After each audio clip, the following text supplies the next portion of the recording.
আসসালামু আলাইকুম, আশা করি সবাই ভালো আছো। এখন আমরা যে টপিকটা শিখবো সেটা হচ্ছে ম্যাট্রিক্সের গুণ। তো ম্যাট্রিক্সের গুণ করার আগে কয়েকটা জিনিস একটু বলতে হবে। সেটা হচ্ছে তোমরা বাই দিস টাইম অলরেডি জানো যে ম্যাট্রিক্সের আমরা যে নামকরণটা করি, যেটার আকারটা কী। হ্যাঁ, এই আকারটা খুব ইম্পর্টেন্ট, এটা বুঝতে হবে, তাহলে আমরা গুণ করতে পারবো। কারণ যে কোনো দুইটা ম্যাট্রিক্স থাকলে আসলে গুণ করা যাবে, একটা কন্ডিশন আছে। কন্ডিশনটা কি সেটা একটু বলি। মনে করো তোমার কাছে দুইটা ম্যাট্রিক্স আছে, এ এবং বি। তাহলে তুমি এ এর সাথে বি গুণ করো, ঠিক আছে? আচ্ছা, তো এর সাথে যদি বি গুণ করো, সেক্ষেত্রে তোমার এ অর্থাৎ প্রথম ম্যাট্রিক্সটার কলাম সংখ্যা সমান সমান হতে হবে দ্বিতীয় ম্যাট্রিক্সের সারি সংখ্যা। এই জিনিসটা আমি একটু লিখে রাখি যে প্রথম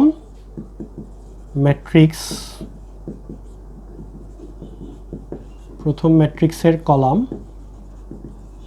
সমান সমান হতে হবে দ্বিতীয় ম্যাট্রিক্সের সারি।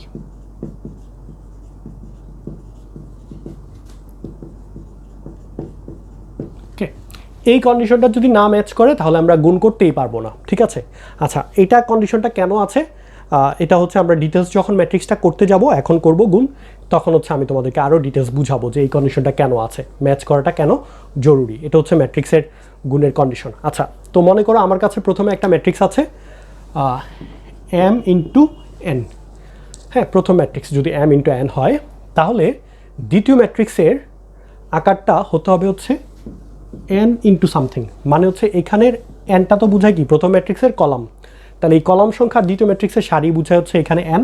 তাহলে এখানকার n আর এখানকার n, অর্থাৎ এই দুইটা কী হতে হবে? সমান হতে হবে।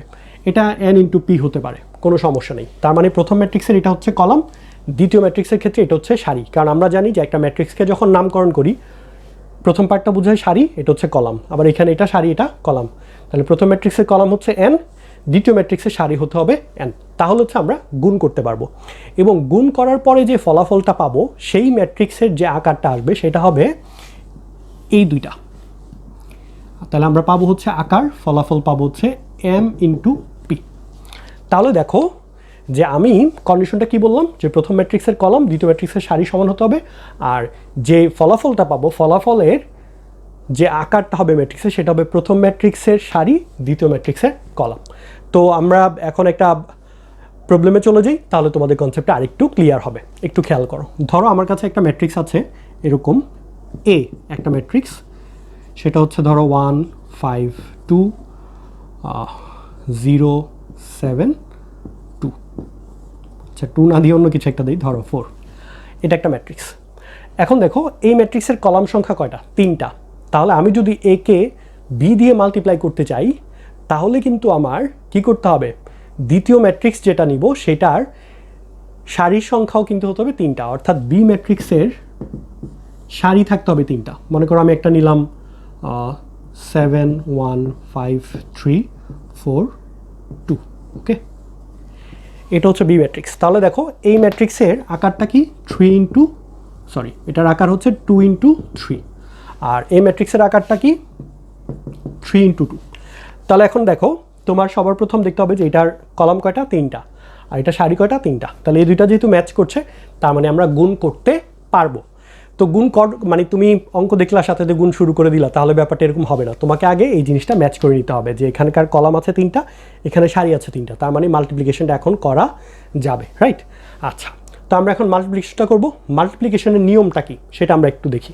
তো আমি এটা একটু মুছি সাইজটা।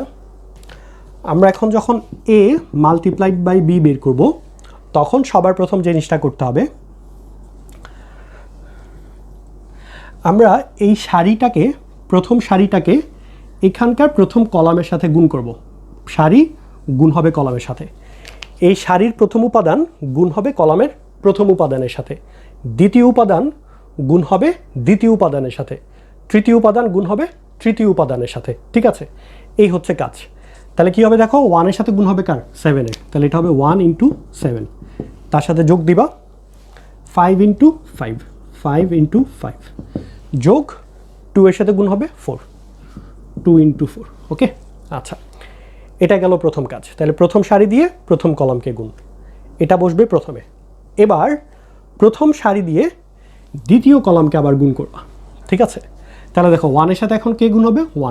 1 ইন্টু 1 প্লাস 5-এর সাথে কে গুণ হবে? 3, 5 ইন্টু 3 প্লাস 2-এর সাথে কে গুণ হবে? 2, 2 × 2। ওকে, এই জিনিসটা বসবে হচ্ছে প্রথম সারি বরাবর। তাহলে এই পুরাটা মিলে হচ্ছে একটা উপাদান হবে, আর এই পুরাটা মিলে একটা উপাদান হবে। তাহলে প্রথম সারির কাজ শেষ। আচ্ছা, এখন মনে করো তোমার এখানে যদি আরেকটা কলাম থাকতো, তাহলে প্রথম সারি দিয়ে ওই কলামটাকে আবার গুণ করতে হতো এবং এটা বসতো এই পাশে। ওকে, আচ্ছা, এবার দ্বিতীয় সারি দিয়ে নিচে গুণ করে এটাকে লিখতে হবে। তাহলে দ্বিতীয় সারি প্রথম কলাম, দ্বিতীয় সারি দ্বিতীয় কলাম। তাহলে দ্বিতীয় সারি দিয়ে গুণ করো, 0 দিয়ে 7কে গুণ করো, প্লাস 7 দিয়ে কাকে গুণ হবে, 5কে, 7 × 5, প্লাস এই 4 দিয়ে গুণ করতে হবে 4কে, 4 × 4। এবার দ্বিতীয় সারি দিয়ে দ্বিতীয় কলামকে গুণ করো, 0 × প্রথমটা 1, প্লাস 7 যাবে দ্বিতীয়টার সাথে, তাহলে 7 × 3, প্লাস 4 যাবে হচ্ছে 2 এর সাথে, তাহলে 4 × 2। আচ্ছা, তোমাদের অনেকেরই এই জায়গাটায় প্রথমবার যেহেতু করছো, বুঝতে একটু কঠিন লাগতে পারে অনেকের কাছে, হ্যাঁ, বাট যদি কয়েকবার প্র্যাকটিস করো দেখবা যে খুবই সহজ। হ্যাঁ, সো ভয় পাওয়ার কিছু নেই। আমরা নিজেরা যখন প্রথমবার করেছিলাম, ম্যাট্রিক্সের গুণ মানে হচ্ছে ভয়াবহ কঠিন মনে হয়েছে আর কি আমাদের বেশিরভাগের কাছে, বাট আস্তে আস্তে যখন কয়েকবার করলাম তখন খুবই সহজ। তো আমি তোমাদের জন্য আরেকবার এক্সপ্লেন করবো এই জায়গাটা। হ্যাঁ, কী করেছি আরেকবার বলি। প্রথম সারির সাথে প্রথম কলাম গুণ, প্রথম সারির সাথে দ্বিতীয় কলাম গুণ। ওকে, তাহলে প্রথম সারির যত কিছু আছে সবগুলো প্রথম সারি বরাবর বসবে, ঠিক আছে। আবার দ্বিতীয় সারির যত কিছু গুণ করবা সব কোথায় বসবে, দ্বিতীয় সারি বরাবর বসবে, ঠিক আছে। এভাবে করে মনে রাখবা, খুবই সিম্পল। তাহলে প্রথম সারি দিয়ে প্রথম কলামকে গুণ, প্রথম সারি দিয়ে দ্বিতীয় কলামকে গুণ, প্রথম সারি দিয়ে যদি আরও থাকতো তাহলে সেটাকেও গুণ করতে হবে, এবং এই সবগুলো কোথায় থাকবে, প্রথম সারি বরাবর থাকবে। আর দ্বিতীয় সারি দিয়ে প্রথমটাকে গুণ, দ্বিতীয় সারি দিয়ে দ্বিতীয় কলামকে গুণ, তাহলে দ্বিতীয় সারি সবগুলো কোথায় থাকবে, দ্বিতীয় কলামে থাকবে। আচ্ছা, এর নিচে যদি আরেকটা সারি থাকতো, ধরো তৃতীয় সারি, তাহলে তৃতীয় সারি দিয়ে যতবার গুণ করব সব ক্যালকুলেশনগুলো কোথায় থাকবে, ফাইনাল রেজাল্টের তৃতীয় সারি বরাবর থাকবে। হ্যাঁ, আর গুণ যখন করব প্রথমটার সাথে প্রথমটা যোগ দ্বিতীয়টার সাথে দ্বিতীয়টা, তৃতীয়টার সাথে তৃতীয়টা, এভাবে করে চলবে। এরপরে আমাদের কাজ শেষ। এখন হচ্ছে জাস্ট আমরা ক্যালকুলেশন করে বসিয়ে দিব। তাহলে কী হবে দেখো, 7 যোগ 5 × 5 = 25 যোগ 4 × 2 = 8। এখানে হচ্ছে 1 × 1 যোগ 3 × 5 = 15 যোগ 2 × 2 = 4। এখানে 7-এর সাথে 0 গুণ করলে 0 যোগ 5 × 7 = 35 যোগ 4 × 4 = 16। আর এখানে 0 দিয়ে 1কে গুণ করলে 0 যোগ 3 × 7 = 21 যোগ হচ্ছে 4 × 2 = 8। এখন হচ্ছে এই মানগুলো আমরা যোগ করে বসিয়ে দিই। তাহলে দেখো কি আসে, 7 আর 25 = 32, 32 আর 8 হচ্ছে 40, ঠিক আছে। তাহলে প্রথম উপাদানে কত পেলাম, 40। দ্বিতীয় উপাদানটা কি হয়েছে দেখো, 4 আর 1 = 5, 5 আর 15 হচ্ছে 20, 35 আর 16 এটা হচ্ছে 51, 51, আর 21 আর 8 হচ্ছে 29, 29। তাহলে এই হচ্ছে রেজাল্ট। এখন আমি তোমাদেরকে একটা জিনিস দেখাই, সেটা হচ্ছে শুরুতে যেটা বলেছিলাম, আমরা যখন m × n আর n × p গুণ করব, রেজাল্ট পাবো হচ্ছে, রেজাল্টের যে ডাইমেনশনটা আসবে সেটা হবে m × p, অর্থাৎ প্রথমটার সারি দ্বিতীয়টার কলাম সংখ্যাটা আসবে। দেখো এটার ক্ষেত্রে কি হয়েছে, এটার আকারটা কি ছিল 2 × 3, আর এটার আকার কি ছিল 3 × 2। তো গুণ করার আগে শর্ত কি, 3 এর সাথে 3 ম্যাচ করেছে, এই জন্য আমরা গুণ করেছি। আর রেজাল্টটা কি পাবো, 2 × 2। দেখো মিলে দেখো আমরা কি পেয়েছি, একটা 2 × 2 ম্যাট্রিক্স পেয়েছি। সো এই হচ্ছে মোটামুটি ম্যাট্রিক্সের গুণ। তো তোমরা এটা একটু ভালো মতো দেখো, এরপর যদি প্রবলেম হয় আমি তো লাইভ ক্লাস করবো, প্লাস হচ্ছে এটার উপর আরও অনেকগুলো ভিডিও দিব তোমাদের, হ্যাঁ, যে গুণটা যাতে আরও প্র্যাকটিস করতে পারো। সো ভয় পাওয়ার কিছু নেই। আমরা এখন হচ্ছে যারা লাইভ ক্লাস করো খুবই ভালো, না করলেও সমস্যা নেই, যারা গ্রুপে আছো লাইভ ক্লাসগুলো দেখতে পারবে আমার।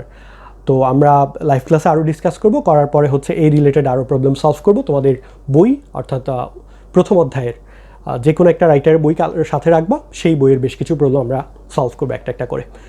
সো সবাই ভালো থাকো, নেক্সট ভিডিও দেখবে সেই আমন্ত্রণ জানিয়ে এখানে শেষ করছি। আসসালামু আলাইকুম, আল্লাহ হাফিজ।